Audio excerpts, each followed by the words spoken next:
The DesuckifyWork Podcast has hit People Forward Network on Fringe. We are so excited to air this episode today with our friend TJ Bennett. Yes, let's desuckify work. Sounds like a great idea, and I think most anyone listening would be all over that. And the cool thing is, TJ is also offering all listeners a free 30-minute I want to desuckify work right now discovery session. So if you want to take advantage of that offer to meet with TJ, talk about how to get on track with a better, awesome work experience, this is what you do. Take advantage of the free 30-minute session with TJ and enjoy this episode.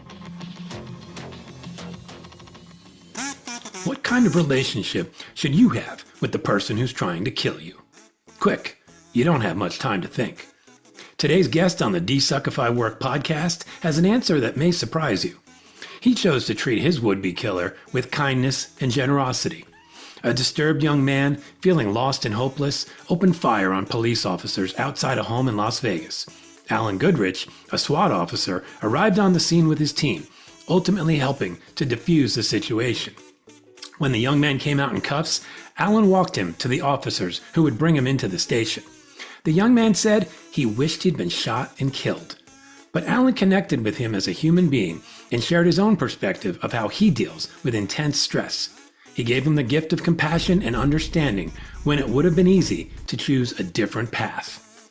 It puts things in perspective when you're dealing with a tough client or a fussy coworker. But I think Allyn's approach still applies. Treat everyone with respect and grace. We also touched on the need for mental health support at work during our conversation, whether you're in the office or in uniform.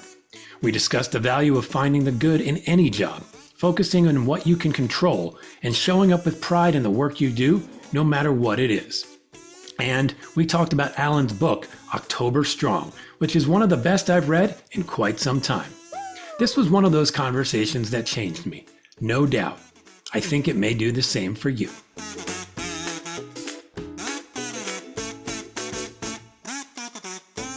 Okay, Allyn Goodrich, welcome to the Desuckify Work Podcast. Hello, TJ. How are you?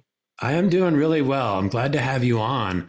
And I want to give people a chance to get to know you a little bit before we dive into some questions. So if you could take a minute to just talk about a little bit about who you are, what you do, and how you came to be doing it.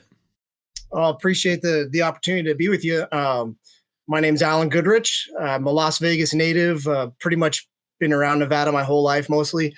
Work in law enforcement. I've been a police officer since 2006, and I've had some pretty cool jobs over the years. You know, I've worked in patrol and some detective details, but currently I'm on the SWAT team here in Vegas.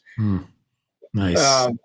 It's a lot of fun. Yeah, I imagine that's pretty intense, and we'll certainly get a chance to talk about that experience. I also, know you are a recently published author of a best-selling book, so that's pretty exciting. We'll probably dive into that a bit more, but can you give just kind of a brief overview of the book and what's going on there? Sure, yeah. It's so. First of all, I mean, it's always weird to hear like best-selling author and that kind of stuff. I can imagine. Because I'm a cop with a high school education, so Yeah. I never thought in a million years I would get into the trade of being an author. But I guess we'll get into the book a lot later. But the reason for getting into it was, during the 2020, anti-cop and defund the police movement, I just kind of wanted to create something that was a refund the police, kind of a feel to it, just to let people know that, we're really actually normal people who do a difficult job. So around 2020, that was kind of like the straw that broke the camel's back. It's like, okay, dummy, get off your butt and get this thing going. So, well, I appreciate that perspective. And I think what'll be really interesting too, certainly for a lot of my audience, a lot of the folks I've talked to so far on the podcast come from corporate jobs, for lack of a better term. And it's a pretty good range. I've worked in advertising, and I've talked to people who work in all different kinds of fields, but it's mostly that kind of work. And so I'm excited for people to hear a different perspective of what work looks like. And then to your point, to maybe then like get a different perspective on, the world of law enforcement and first responders and some of the stresses and strains that show up in that line of work, which I think won't be a surprise to most folks who come more from my line of work, but some of the ways that you guys deal with that and the ways you respond to that and the ways you try to move through some of those challenges, I think will be really interesting. And I have a hunch there's also some universal truth in that, which is we're human beings. We all work and we can all get stressed and deal with some challenges. And your perspective, I think, will just help shine a different light on that. So I'm looking forward to getting into all of that. Yeah, I mean, you're absolutely correct. I mean, I had a short stint in the private sector before I became a police officer, and you're right. I do think a lot of things cross over. I mean, granted, you know, if you think about it, our police department, it's got $1 billion budget, and our sheriff is really he's a great guy, but it's a giant organization, if you will, and so there's a business aspect to it for sure. And whether it's a banker or whether it's a lawyer, I mean, or we're regular employees who we just carry a gun, you know? Yeah, no, I think that'll be interesting to just hear the distinct experience that you have being a normal dude, but you do have this responsibility and you do carry a gun because of that responsibility. And I think I'm most interested in ultimately understanding sort of how it feels to live in that experience and the different first responders that you interact with, which you touch on in a really cool way in the book. So I think we'll dive into that a little more too. So just a quick question for you. One of the things I typically ask people, which you're going to have a different perspective on this, I think, but I ask people like, what do you think of the state of work for most people right now? So in the corporate world, people are kind of feeling disengaged, disconnected. People are struggling a little bit. In the world you're in, how are people finding their work and their connection to that work? That's a really good question, man. Well, I tend to think, and you know, I'm not trying to like beat my chest and brag here, but I really work hard on having a really good attitude every day I go to work. You know, it's something that takes, it's a constant effort. You know, I'm constantly having to remind myself how lucky I am and how blessed I am to be where I'm at. And I haven't always had this great attitude at work. And one kind of story that comes to mind is, I mean, it was years and years ago. I was working some undercover detail, and at the time I had like long hair and a big beard. You know, I went into work with like cargo shorts and a t-shirt. You know, I didn't have a gun belt on. I wasn't wearing this vest that was sweaty all the time in the Vegas heat. So, and I had a car. I had a take-home car with free gas, and I was spoiled. You know, and I ran into like. Right now, he's the number 2 guy in our agency. I won't say his name, but he knows I tell this story all the time, so it's cool. But the number 2 guy in our organization is like one of my really good friends, a great mentor. I've worked for him since he was a sergeant, and now he's number 2, right? And so I run into him in the parking garage at our headquarters, which is like where all the bigwigs work, you know. And he's like, "Hey, Goody, how's work going?" And you know, I've known this guy forever, so I just kind of like start venting, right? I'm like, "Well, this, that, and this guy's a jerk, and I can't believe they're having us do this," and I start complaining, right? Yeah. And after a few, he just sits there and he listens, right? And he just, Well, then he's like, "Do you have a second?" I'm like, "Sure." So he's like, "Come with me real quick." And I'm thinking like, we're going to go get Starbucks or something, you know, and sit down and keep talking about like my woes, you know? And we go to the parking garage and we go to the 5th floor of the parking garage, and the door opens and like, there's all the people, like the new hires doing the PT course just to apply to be a cop. Right. And so I'm seeing these guys doing like push-ups and sit-ups and jump downs. And you know, they're so nervous because they just want the job. Right. And here I am spoiled with like a beard and long hair and t-shirt and a car. And he looks at me and he looks at the recruits, and he looks at me and he looks at the recruits. And I'm like, I got it.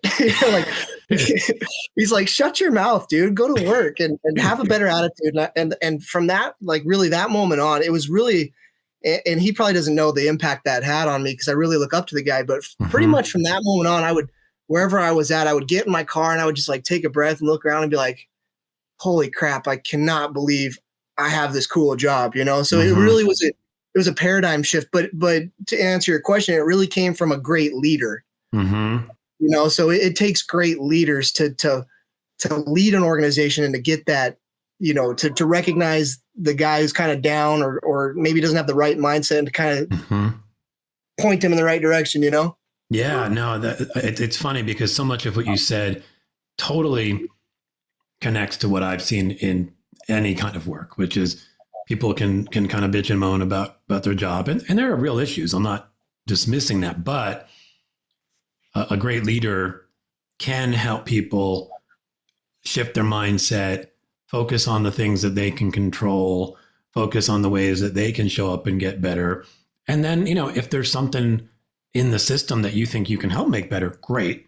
Figure out where you can best use your abilities to do that rather than kind of getting stuck in the cycle of complaining, which is really easy to do. I think we're humans. That's just like, it's built into our DNA for some reason that we love to complain. No, absolutely. And that's a great way of putting it. Like, if you're in a position to make a change, then make the change. Mm-hmm. If you're not in a position to make the change, then take pride in what you're doing. Mm-hmm. And enjoy what you're doing, and maybe someday you'll find a way to be in a position where you can make a change. But if you can't, it's outside your control. Just do what you're supposed to do and do it really well, and do Mm-hmm. it, give it your everything, give it your all, and take pride in that, and it'll show. Yeah, and that could be anything. Mm-hmm. Yeah, and interestingly, like you said, like that attitude probably gives you the best chance of getting to a place where you could have more impact. Because everybody wants to be around that attitude and then ultimately lift those people up into positions with more power in an organization. You know what I mean? Absolutely. Yeah. I love, like, some of what you were just talking about reminded me, you had shared a post and you tagged me in it a couple of weeks ago. And I really love this post because it spoke to some of this. I mean, I'm just going to recite back some of the questions you asked that I just think are really relevant to anyone. Do you show up to work every day with gratitude in your heart? Which is just, like, that's the mindset shift, right? It's just being thankful for where you are, wherever that is at this moment, and realizing that there are people who would love to be where you are. Do you do your best to lift others around you, right? And that, to me, really connects, like, to the leadership question and the fact that you can show up as a leader wherever you are, right? You may have thought, I'm not a leader yet in this position. I'm just doing my undercover thing. And then you could have talked to any one of those guys or girls up on the roof doing push-ups and doing whatever, and you would have shown up as a leader to them, or could have. So that's really interesting. And then this is an interesting question that definitely shows up in some of the corporate jobs that I'm aware of. Do you feel like an imposter because the people around you are better than you? And I'd love to get a take on, like, how that may have shown up for you, and how do you move past that? Well, specifically on the imposter syndrome, that is a phenomenon that is very, very, very common in my line of work. And I say my line of work, I'm not talking police officers. I'm talking about, in the military, you have special forces units, but then you have tier 1 units, right? Yeah. So a tier 1 unit would be something like a Green Beret or Navy SEAL or SEAL Team 6 even, or one of the real top level guys, Delta Force guys. But in the police world, there's such everybody wants to be SWAT, right? Like, you get in the recruit in the academy, every talk to any one of them, they're like, I want to be SWAT someday, right? Yeah. But not very many people get to do it. We have a board with all the names of every SWAT operator in Las Vegas ever.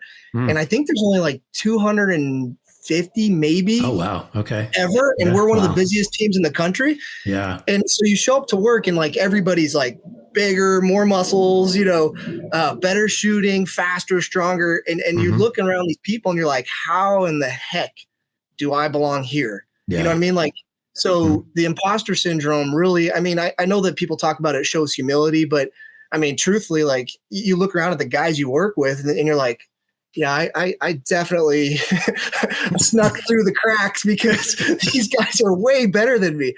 But that mindset and that attitude is actually really, really common. So you talk to somebody on Delta Force or SEAL Team 6, and they'll tell you they feel the same way, because to the left and to the right of them are just people that they feel like they're so much better than them. But you try and perform to that level and try and keep elevating yourself. So that imposter syndrome's real. It really is. And if you feel like for 1 second you're like, oh, I'm the top of here, I'm the top of this, like, they'll pick up on that really quick, and you'll never get this job. You know what I mean? Yeah. Yeah. It's sort of like the irony of it, right? Like, if you think you fully deserve the job to the point where you think, your stuff doesn't stink, like, that's the last person you want on that job. So there's and I think that does hold true for most jobs, right? I mean, I think you want people to have enough confidence to do the job well, and you want enough confidence to know that they could do better, right? Because a lot of confidence is just, I can improve, and it seems like that's the mindset that you're talking about. It's like you see these people, you're like, I don't know if I really belong here, but I think I can get better. Right? Yeah. And is that how it ultimately showed up for you? Like you just sort of went like, all right, I'm going to step up my game and see if I can live up to the story I have in my head of what I need to be here. Yeah, for sure. I mean, it does, don't get me wrong, it does take a certain amount of confidence to achieve something like that, right? Mm-hmm. But then you get there and you realize like, hey, they just threw you onto for example, a professional sports team that's never lost. Imagine the Bulls, they got 7, or Michael Jordan had 7 world championships, right? Well, we look at our missions, as let's call it a mission. We're like 55 million and like we've never lost, so they put you on a sports team that has never lost. And then suddenly you have to like fit in with these guys. No matter how confident you are, you'll be knocked down a peg pretty quick and just try and elevate yourself to the rest of the guys' level. Yeah, I can only imagine. I mean, I think in most, business context, I think the same experience might not be quite that same extreme of like 55 million and but I think there are certain companies within every industry that people really aspire to be a part of, whether that's in advertising or banking or law firms or whatever. And I think you can get to that same place of like, I better live up to what the name on that door says, or, for you guys, it's the name across your chest or whatever. Like that can either turn into a sort of heavy weight that keeps you from moving forward, or like almost like somebody behind you pushing you. When you got into the S.W.A.T team, did it take a while for you to feel like you could really live up to that? Or was the support built into the leadership that helped you get there? How did you show up to this elite unit and suddenly go, okay, I'm actually going to do this job and I'm going to do it really well? What made that work for you? Well, it's a structured, very structured organization, and it's been around since the early 70s. And, just a background on our team, we're probably the busiest team in the country. We have such a high tempo. And they understand that when you're up there, you're the new guy. And it's a lot like drinking from a fire hose, right? So they expect you to do very little at the beginning, right? Like your job is to stand here and watch that window. You got it? Yeah. And as you get more time, you'll start to open up your vision and see more things, and they'll give you more and more tasks. It may be like when you're new, you just drive the Bearcat, and then the next time it's drive the Bearcat and watch this window. And the next time they slowly work you into it. So when you're the new guy, you're not expected to just pick it up and go, The problem is it's ever evolving, right? So when I was the new guy, obviously I didn't know what the heck I was doing. And it's just kind of like a lot of information overload. Yeah. But as time goes on, you start to pick up things and you start to get better at your job. Then you start to kind of get put in a leadership role. And then it's like all over again, drinking from a fire hose. Like, okay, I know how to like operate, but I don't know how to like lead, right? So now what, and you'll screw up and you'll step on your toes and you'll slowly figure it out and become better and better. Yeah. And so right now I'm kind of a middle of the pack and seniority guy, where they don't look at me as the new guy, but I'm also not the team leader where I have to put everything together. Thank goodness. But I do have a role in my leadership part with some training. And when that kind of got put on me, it was just, once again, just starting over. Like I'm the new guy, even though I'm in charge of like some of the training. It's kind of like, here you go. And but they slowly work you into it. I like that. I mean, I think obviously there's a lot at stake, so I think to thrust somebody into the middle of it without having the full experience, I think would obviously be a mistake. But I think, when you talk about any position, you use this phrase kind of like your vision isn't all there yet, basically. Like initially, like you kind of see this, right? And for day one, it's, look at that window. See anything, let us know. Okay, I can do that. And then over time, like it opens up and you start to notice different things. And then it's, even though you're the same person who shows up, let's just say 6 months later to like the same kind of situation, suddenly what you're capable of seeing in that situation dramatically different because you've kind of been stepped through it. And I think there's a pretty good parallel there in any job where, and honestly, I will say this, other jobs don't do a great job of this. Sometimes they just throw you in and expect you to do the thing. And I think there's something to be said for get really good at doing this one slice of something, really, really good. And then, okay, open it up a little more. Now you've got 2 slices or a different, bigger slice. Okay. When did you feel like, I think I understand how to do this job? Like, when did that show up for you? I still don't think I'm still waiting for that moment where I think I've got it. I still, because I mean, every situation's so different, and you can train for everything and you can plan for everything, but the bad guy always has a say in how things are going to happen.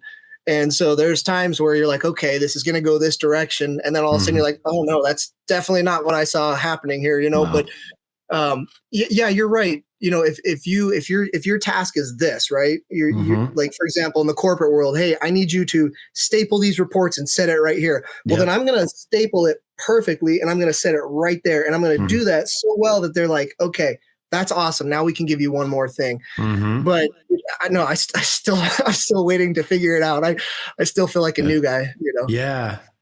Which, I think, like you said earlier, that might be a good thing that you've got just enough of that, like, I haven't figured it all out yet, that it keeps you on your toes and it keeps you fresh.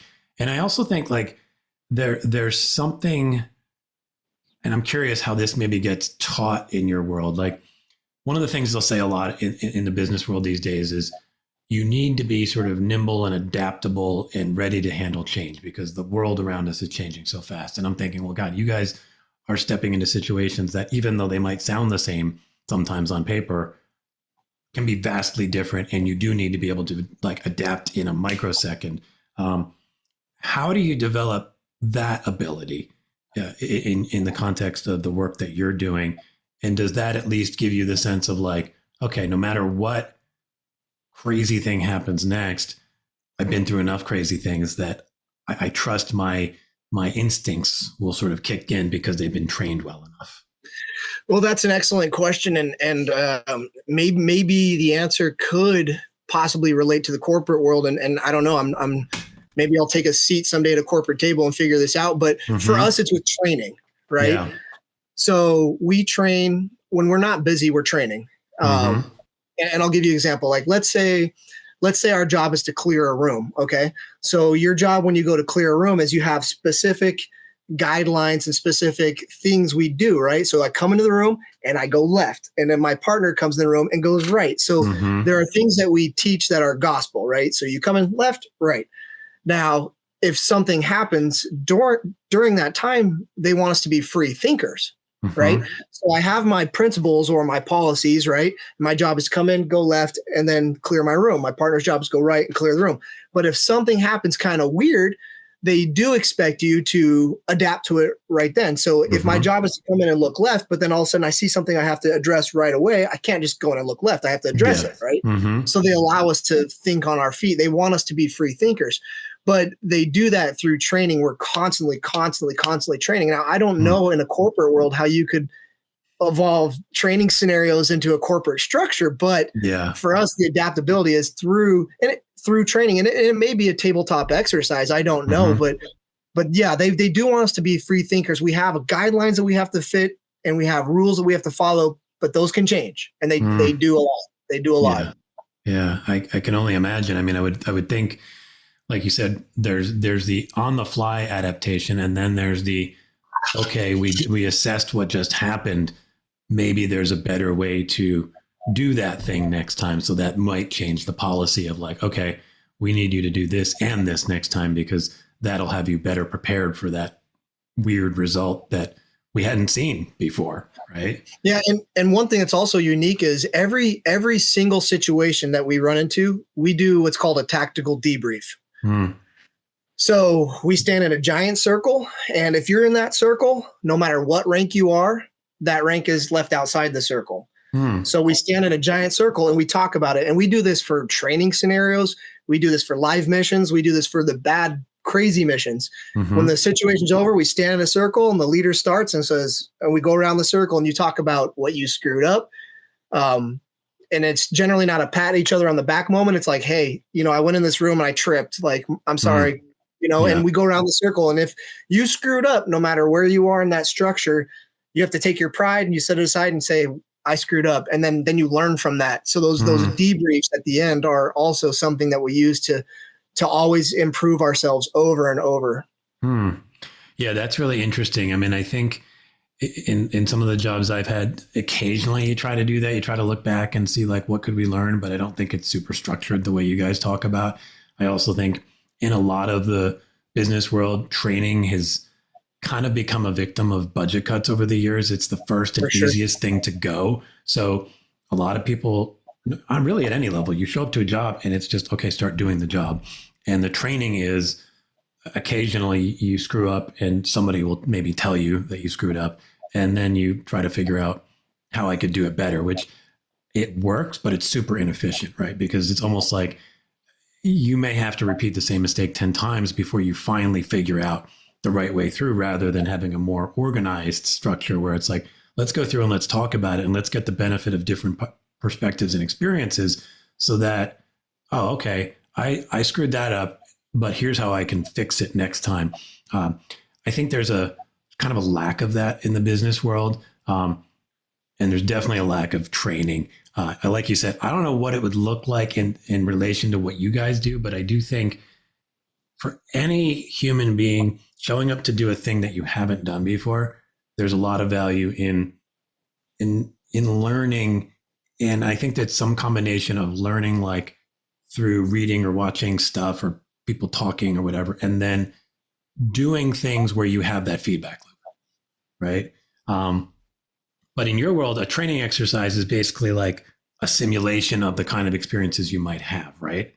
Correct. Like kind of like you see on TV where like the things pop up and it's like, is that a hostile or is that a friendly? Right. And you got to decide like, does that kind of training, do you feel like that training shows up for you when you're now in the real world? Because it seems different enough that it's hard to imagine if it really connects to you, but what's been your experience with that?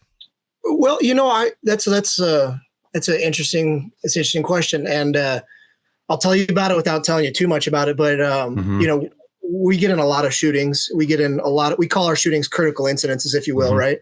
Yeah. And I remember one specific one on mine that I was personally involved in. It was a pretty, hair raising kind of a moment. And there's good body camera video of it and everything else. And I felt like I performed very well.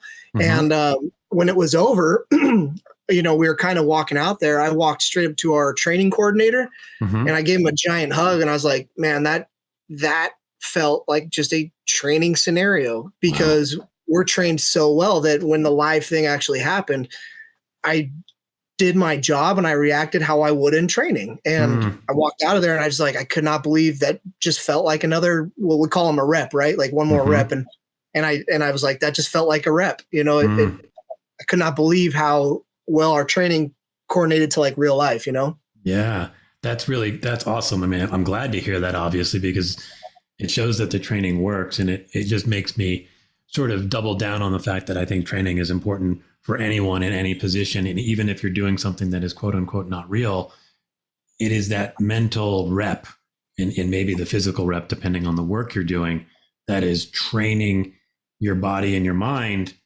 to be ready for it when it's in the real world, Absolutely. Yeah.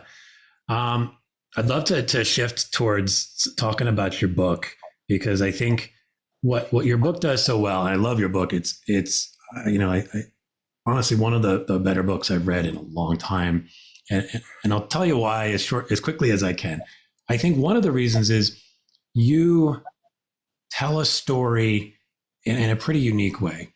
And that is by giving you the perspectives of different people involved in a very significant incident in Vegas. And each piece of those stories, like, it could get confusing and it somehow doesn't.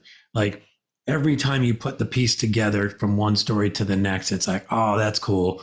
That's that experience, and that's that person, just, from a different viewpoint of that same exact incident.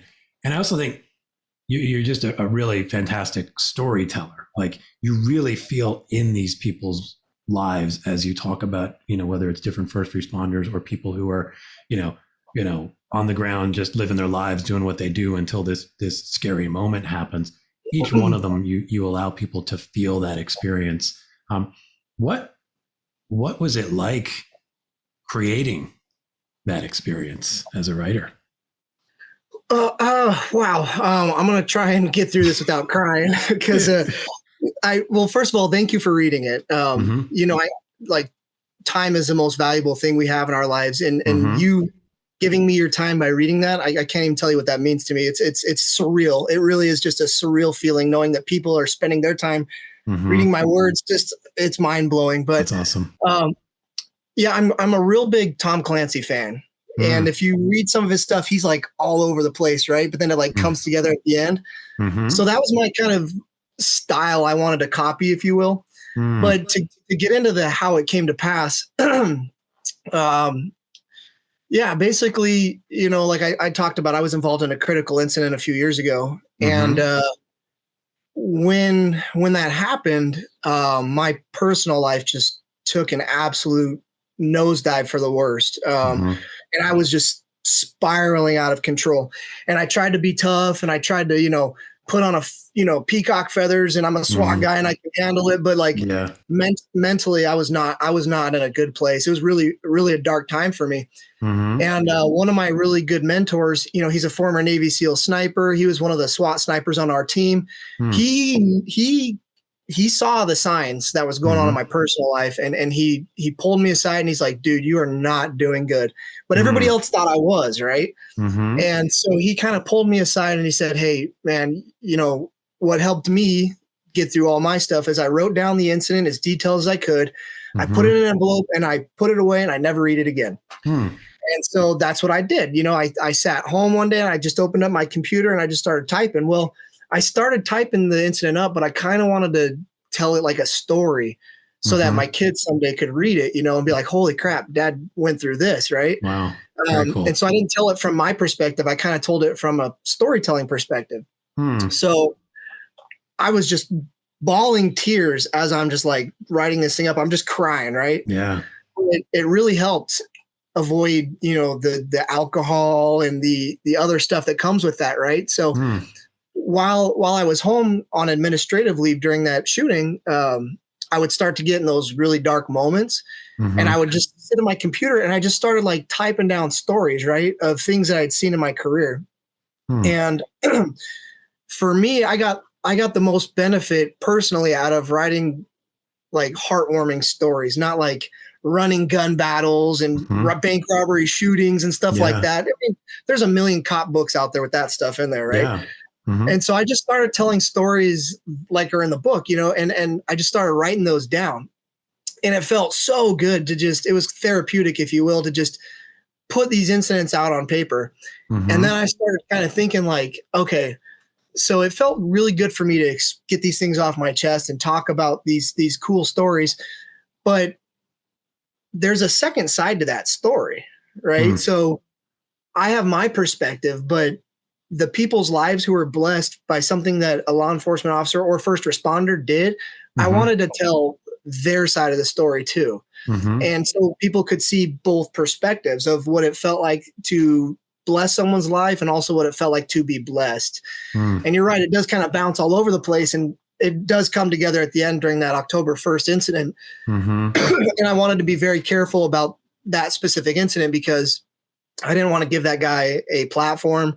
I didn't want to tell the story of that day. I just wanted to tell people what it was like to be there that day and the emotions of what the city went through that day and kind of what the first responders did as a result of that, but not tell that story. So basically the journey was mostly therapeutic. And, at the end of the day, when we started, when we finished it, a lot of those stories in that book are not me.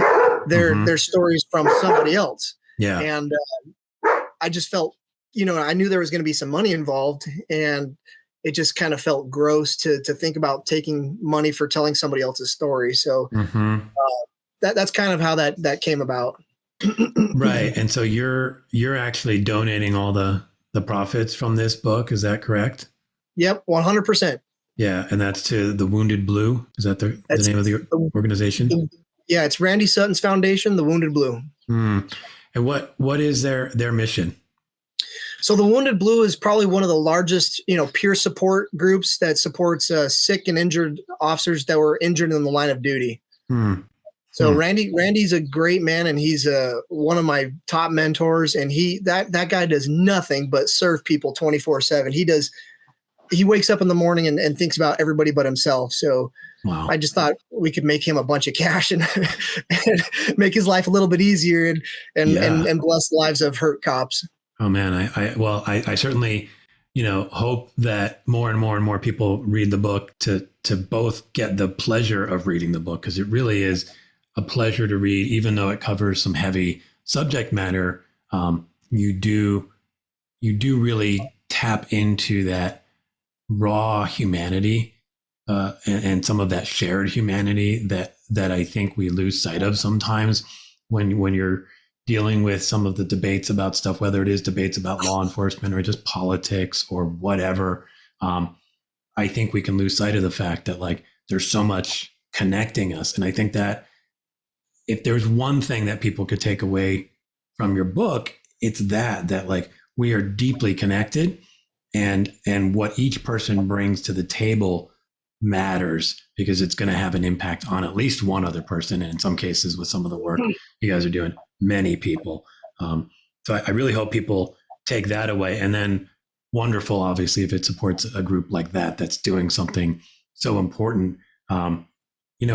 As you talk about some of these experiences, what shows up for me, there's that physical side, meaning people are literally getting wounded, and some people obviously losing their lives in these experiences. But part of what comes out of that, and what you were talking about with your sort of therapeutic journey, is the mental health side of things. And whether you're a SWAT officer or anywhere on the force or a first responder of any kind, I have to imagine the mental health aspect of it is huge. I think sometimes we think you're all heroes, and somehow you have this sort of superhero thing that encases your soul in some way, so you can just strut through life and not feel any of that stuff that hits you. But obviously it does. So what's your take on how first responders are feeling their jobs, and how that may affect their mental health? And then what is currently out there to help support people in that environment? Yeah, the mental health aspects of this, I think we're getting to a place.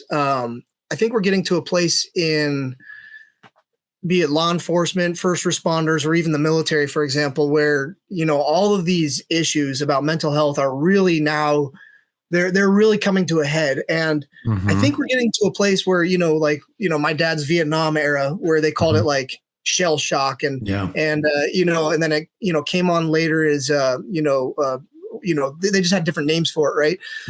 Where and in my dad's generation, it was kind of like a thing that you just didn't talk about, right? You just suck it up and deal with it, right? Yeah.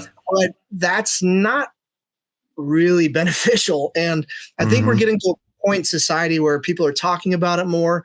It's becoming more of an issue. And I think it's becoming more and more okay to talk about that. I'm not okay. Yeah. And when I finally could tell myself that, hey, I'm not all right. I'm really not okay.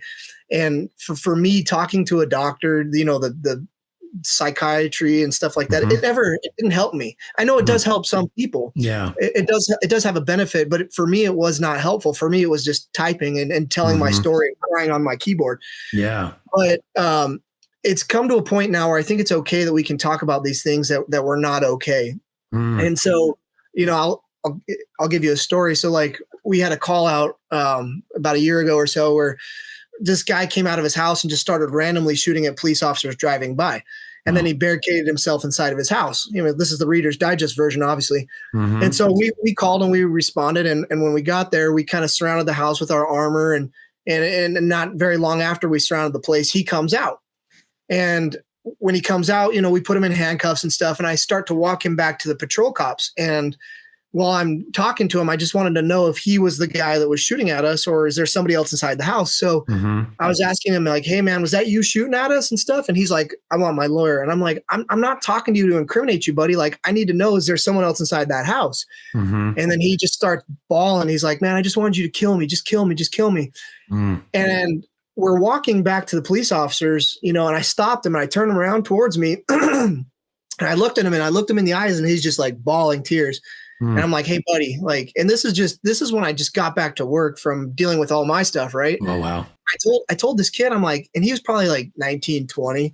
And I looked at him like, I'm like, dude, you are not the guy. You're not the guy we want to kill. Like this, you're a kid. You're a normal kid. You have your whole life ahead of you. Why would you want to commit suicide by cop? Like, right. And he's just like, sometimes I can't breathe. I can't handle it. And so I actually had a good moment with him for 2 seconds. I got to tell him my experiences, right? And so my experience was, sometimes these feelings, they come on like waves in the ocean, and they crash, and then they recede, and then they crash, and then they recede. And I told him, I was like, hey buddy, when these moments come, just hold your breath and go under the water, let the current tumble you around, and then it goes away, and then come up for air. And he looked at me, and I gave him a big hug, and I passed him off, Wow. But for us going through this stuff, it just crashes like waves. So, I'm not a mental health professional, but I think if we can just recognize when it's coming on and what's triggering this darkness, just hold your breath, man, and let the wave crash you, and then it'll recede and you'll be fine and you can breathe again, Yeah. Well, I mean, that's a powerful story, obviously. I mean, and it's interesting in a couple of ways to me. I mean, the story itself and just the raw emotion that came off of this guy, and that then came on to you, having just gone through your own set of massive waves. And like, that's just powerful. And then the ability to be in that moment, having done some of your own personal work through the writing and getting those stories out, to be in a position where you could be who he needed you to be in that moment. Right. It is amazing. And it might surprise some people, because I think some people might think, well, as a law enforcement officer, how could you get to such raw human communication with somebody who was literally just firing at you and your brothers and sisters like seconds or minutes ago? So all of that is impressive to me. And what it really brings home, and you started to talk about this with your own experiences, the fact that people are talking about and acknowledging mental health more across the board, and the fact that shows up in your world as, I think you mentioned somebody told you that they had gone through and kind of written some stuff, and that helped them, just getting it out. The ability to kind of share and pass along that kind of information comfortably and not feel like, oh, we don't talk about this stuff. You know what I mean? Where even maybe 10 years ago, it might have been like, all right, suck it up, man. You're going to go serve your sentence and suck it up. And the guy that was kind to you, he might've been like, hey man, we just got to deal with it. Like, just cram it down and show up to work when you're ready to show up to work again. Where now it's like, no, like, there are ways to move through it. And as a leader of any kind, and in that moment, I would say you were very much being a leader, to that person. That can be part of what we offer as a leader, is someone who doesn't simply hear the signs of distress and go, suck it up, man. But it's like, no, I may not be a mental health professional, but here's what's worked for me. Here's my bit of wisdom that I can pass along, and hopefully it helps. And if more and more people do that, suddenly you're creating a culture that starts to support that, whether you're in the law enforcement world or whether you're in the corporate world, because it's amazing how much stress can show up in that world for work that on the surface can sometimes seem like, why are you so stressed about this? But, at the end of the day, the simplest reason, I think, is you are responsible for either your own money or someone else's money. And that's a heavy weight. And to have leaders who can show up in those situations and go like, here's something I think that could be helpful for you right now, whether it's sitting right or whatever.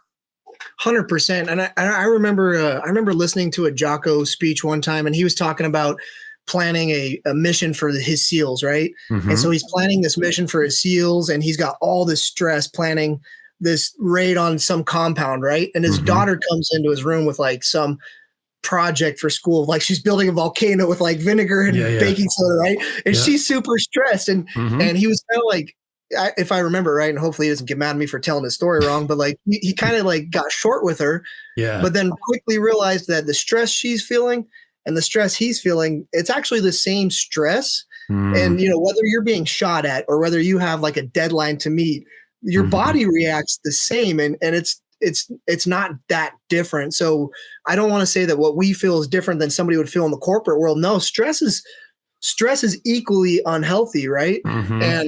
And your body's going to process it the same, whether it's bullets flying at me or whether your boss screaming at you because, budget cuts and you have to get this report in or you need to come in on your weekend. That's the same stress.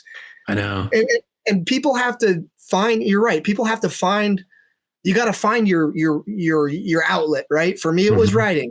For some of my friends, it's working out. For some people, it's like talking to a therapist, whatever it is. You have to find that thing, or else you're going to, Absolutely. And I love how you frame that, right? It's the same stress. Like it's the body is going through the same exact process of whatever those endorphins or adrenaline or whatever those things are. The cortisol is spiking, whether you're in your situation or something in the office or a little kid just trying to not screw up their volcano that's going to be on display with all the other kids and teachers that, 6 years old. Good Lord.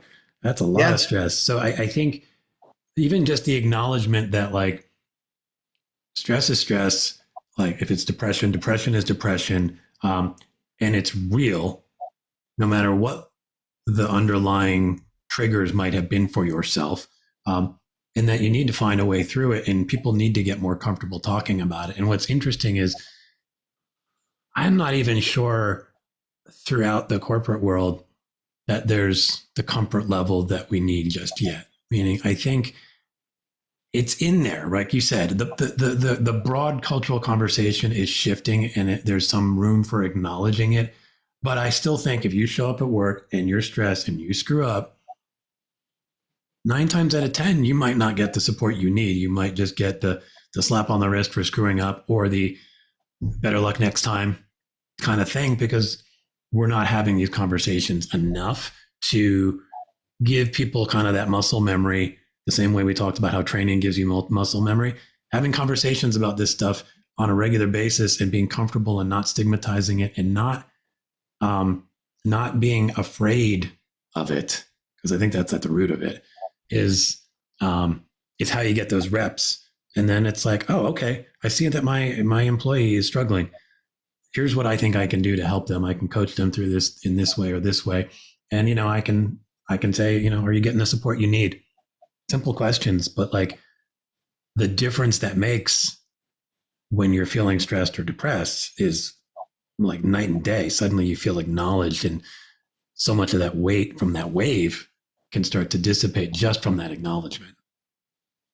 Yeah, for sure. And I remember when, I'm looking back at my, early 20s, and when I got onto the force, I was just an outgoing, extrovert. I enjoyed going to parties and hanging out with friends. Yeah. And then after a few years of the job, you're going to shootings and stabbings and murders and, seeing all the horrible things in life. I started to pull back from the things I used to do. And my mom really, she didn't understand anything, right? My mom was a stay-at-home mom, great. She's a heart of gold, wonderful lady, but she didn't experience what I'm experiencing, right? And so she's noticed these changes in me, and she's like always, why are you so grumpy? And why don't you come to this party? And why are you leaving, family dinner after 20 minutes? Because I just couldn't be around people, right? And that's, and in essence, that's kind of it's kind of a reason for putting all this stuff in that book. And when you read it, you got a real good look into our mindset. Yeah. And so I didn't want to write that thing for cops in general. I wanted to write it for everyone just to know, because I remember on those riots, the George Floyd stuff and everything. We were standing on a skirmish line, if you will, and there's people on the other side of that skirmish line just spitting at us and calling us the worst names in the world. And I just remember looking at them being like, I'm not your enemy, man. Like, I'm a human being. I put this on just like you put on your shirt, and I have a job to do. And you don't know this, but right now, if there's a crazy person on that roof who's planning on doing something evil to this group, I'm going to get in between you and that person right now and protect you, no matter how you feel about me. So we wanted to paint that picture of, here's like, Randy Sutton said it the best, like that book shows the heart that beats beneath the badge. But also I wanted to kind of put people in our shoes to understand just the why we are the way we are. And if you can understand why we are the way we are, maybe you might get pulled over by a cop and he's really grumpy with you. And nobody likes that, right? But maybe that guy just got off the worst call of his life. Maybe he just saw a baby in a pool, like the horrible things you could ever imagine. So like, let's have a little patience. If he comes up and he chews you out of the car, it sucks. Nobody likes to be yelled at, but you don't know what that person just went through. So we kind of wanted to open people's eyes up to that. And like you and I talked about, we want to make it, I don't know, maybe okay to not be okay. Yeah, I think that comes through loud and clear. I think you invite people to be curious about other people with this story, because you have people from different backgrounds, different walks of life. Some of them are first responders. Some of them are, like we said, just, people with quote unquote regular jobs who end up going to a concert or whatever, like doing the things we all do. Some of them are people who maybe do first responding work and are showing up at the concert because that's just their night off or whatever. And they're doing it like, so this whole, but this web of humanity and the commonality of humanity really shows up. And for me, it's sparking some of that curiosity that can lead to empathy, right? Like and this is true for any reaction between any human being. When somebody shows up in a way that we don't like, I think if you can get curious about like what is going on there, somebody might have just gone through something really terrible and that's how they're showing up. And it doesn't mean they just like have the right to treat you terribly, but at least it creates understanding. And I think if we can go from constantly judging each other to at least understanding each other, even if we disagree, but at least we understand, like, okay, he's coming from that perspective, she's coming from that perspective, I'm here, and I understand we're all in this together. To me, that's a massive win. And I think your book is doing that. And that sounds like very lofty, like standard for this book, but that's how I felt after the book. I felt, even after a story about one of the most horrible 2-hour windows of time that you could imagine in the world, I came away feeling optimistic about humanity. And that, I think, is why I love the book so much, because in addition to it just being told in a really wonderful way, that's the biggest gift of a book, is if it can change the way you feel. And I'm generally an optimistic guy, but I sort of got even more uplifted from that book, and just like, wow, we are capable of so much when we do really bring that curiosity and empathy towards our fellow humans. 100%. And you nailed it. So, we live in such a divided world right now. You got, if you don't support this, you're that. And if you're not this, you're that. And I'm not a political guy at all. But if you can imagine, we all know how horrific that day was. It was probably one of the worst experiences of my life, being out there that day. Yeah. But if you could have seen the things that people did that day, it overpowered all that evil. Wow. So if you could turn off the TV and you could turn off the radio and stop hearing, I belong in this group and I belong in that group, and you believe this or you believe that, so you're this or you're that, and then something happens, everyone, and I don't care what color you are, what religion you are, what side of the aisle you're on, everybody jumped in to help. Because you said you're an optimist, but I think it's just good human nature. And you could not imagine the outpouring of support, the help people were providing, the things people did for each other on that day. We're not screwed as humanity. Like, there is hope. Yeah. We are really good. Humanity is good. And despite what the TV says, the radio says, and this politician, that politician, you turn all that crap off and you see a car on the side of the roadway and they're broken down. You see that mother with her 3 kids. People want to stop on the side of the road and say, how can I help? Yeah. And I saw that to a grand scale on that day. And that's really what we wanted to portray in that book is like, we're going to be okay. Like there's hope for humanity. We're really all in this together because it's a crazy blue blob we live on in space. And we all breathe the same air. So we're all here together. And I don't care what this TV says or what that radio says. People are good. People are very good. No, I fully agree with that. And I think, my general recommendation is maybe we don't spend quite as much time, on the news channels and doom scrolling social media for the worst news of the day or the worst facet of humanity, and spend a little more time, reading books like yours, telling each other stories like some of the ones you told today that open up that door to the shared humanity that we have. Just spending more time connecting rather than being connected to our devices and all this stuff and all these voices that honestly, they make money by making us angry. That's how they keep our attention. So I hope people can come away from this conversation. And I think reading your book with, I think if I focus more on the things that unite us, not only will it make my life and the world better, but to bring it down to like your day to day, like things like work. If we all show up to work with a little more curiosity, humility, empathy for everyone around us, the things that turn into these blow-ups in the work situation, I don't think they will as often, because you're gonna maybe resist that urge to immediately snap at somebody when they do something you don't like, and at least try to give yourself a breath, try to understand them, and then try to connect to them by hearing their story and then telling your corresponding story. So I think at the grandest scale, some of what you've outlined here today not only gives me hope in the big picture for the world, but it gives me hope for this sort of mission that I'm on, which is this Desuckify Work thing, because I think work is such a big part of our lives, right? Like we spend half of our waking hours working. It really shouldn't suck. And at its best, it should be something that contributes to the sense of bringing value to the world, and a sense of, contributing to something, and a sense of making some little corner of the world at the very least a little bit better. So I think people will take that away. And, kind of coming off of that, I'd love to just ask you a couple final questions before we wrap up. And this one will be interesting because, again, I think you're coming at the world of work from a different perspective. But I ask everybody, like, if you could wave a magic wand and make work sort of an ideal state for what work looks like, what would that look like for you? If I could wave my wand, I would have everybody in the workforce have a team like I have. I have 40 brothers that are all the best attitude, highly motivated, highly talented individuals who love showing up for work every single day.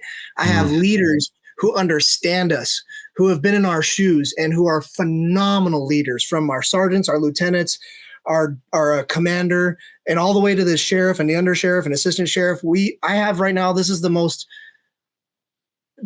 unsuckified work I've ever had in my life. That's awesome. It is.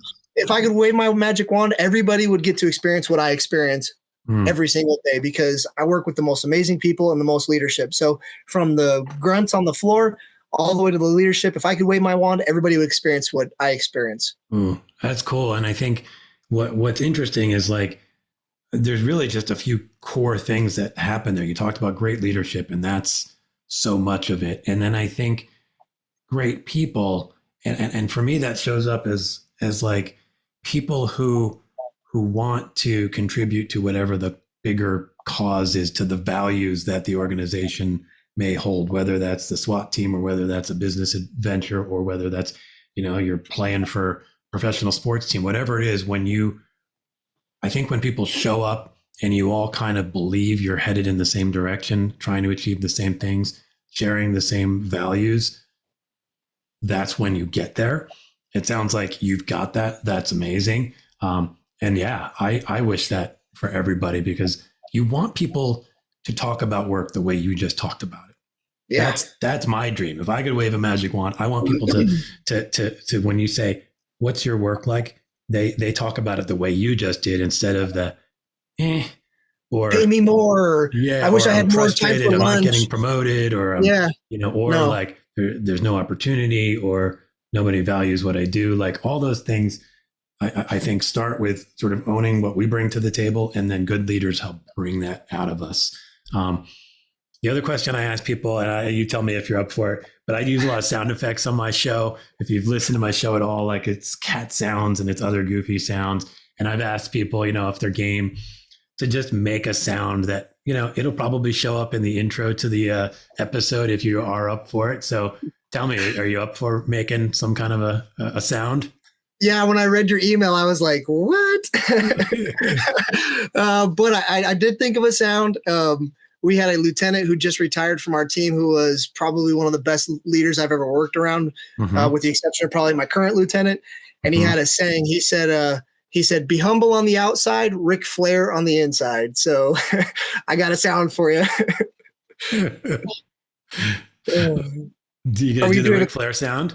Do we have a countdown, or do I just do it? I would say just do it when you're ready. All right. So humble on the outside and woo on the inside.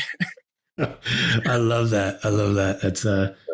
That's so funny because it fits what you just described about your work experience, right? Like you were demonstrating the woo kind of feeling by saying you love your work, you feel supported, you have great leaders, you have a great team, and everybody is there for each other. So that is awesome. The only thing I want to ask you before we go is how can people find you, find your book, all that good stuff, so they can see more of what you're putting out into the world in terms of the stories you're telling? Well, I cleverly put a plug for it right here. Yeah, I love it. So this is it. It's October Strong. I got the light on there. Yeah, perfect. You can find it on Amazon. You can find it on Barnes and Nobles. We are currently working on the Audible version right now. Oh, cool. Randy Sutton's going to be reading it for us. So if you're not a big reader, you can get it on Audible. It's Kindle, all the things. I just would ask if people, it's an easy read, it's pretty fast. Just understand. I just want people to understand that when you read this, a lot of tears went into it, and a lot of tears are going to come out of the benefit of it. I don't need the money. It's going to charity. But I want people to just, take a couple hours and see what it is. And that would, when people read it and then I get feedback, I read I read every single Amazon review. So awesome. If they do want to do a review on Amazon, I read every single one of them, and there's a bunch. And I do that because it means a lot to me to know that there are people who took their time to read it, and it just does me good to know what it meant to people. So look it up, October Strong. I can imagine. I can't recommend it enough. I left a review, as you know, praising the book, because I honestly, I really had no idea what to expect. I'm just going to read this book. And, when it's a new author, you're like, I don't know what this is. And it didn't take long for me to be like, oh, I'm hooked. And then as the pieces built, I was like, oh, wow. What was wonderful and interesting was there were times where I was just so engrossed in the stories, I forgot where it was headed in a very good way. And then all of a sudden you're like, oh yeah, I remember where this is headed now. Oh, what's going to happen to this person, and how is this person going to maybe, rise up in some way? It's a delightful read. I love that you're sharing how much the tears that went into it, and how much you are grateful for the rewards that's going to come to the organization that you're supporting with it. And I will say it's hard to get through this book without having at least a little bit of, your eyes moistening up a little bit, because it is deeply emotional. But ultimately, as I said, deeply optimistic about the state of humanity. And the only thing I'll add about where people should try to follow you is, I've been following you on LinkedIn and noticing some of your posts. You do a lot of your storytelling there, and it's wonderful. And I would recommend people check you out there, because it's just another side of how you use storytelling to make some really cool, crisp points. And I think that's really awesome. I appreciate that. I hate social media. I hate it. But LinkedIn is a good group of professionals, and it's been a been a blessing to be on that platform. You know, I know they have Facebook and Twitter. Somebody else manages that stuff for me. But if you really want to get a hold of me, it is through LinkedIn. Yeah. And I will say one more thing. We have a website set up on octoberstrong.com. Okay. And I thought of something kind of clever. We have an option on there where you can actually buy the hardcover and I will sign it. Oh, that's cool. If people want a signed copy, they can go on the website and we'll send that off to them too. We're still trying to figure out the logistics of like stacks of books at my house, but I promise, I give you my word. They can also find it that way. But yeah, if they want to reach out to me on LinkedIn's a good one. And I'll keep putting, I try and keep the selfies to a minimum, and I do try and put a story out there because LinkedIn is kind of my platform for little stories. Yeah, I love it. I think you're doing an awesome job there. And I hope people find you whatever way they can find you. I hope they read the book, hope they listen when that comes out. And I love the idea of going onto the site, getting the hardcover, getting the signed copy, putting more money in places that can really use it. So sure. Can you give me the name of the organization one more time? It's the Wounded Blue. The Wounded Blue. Yeah, I love it.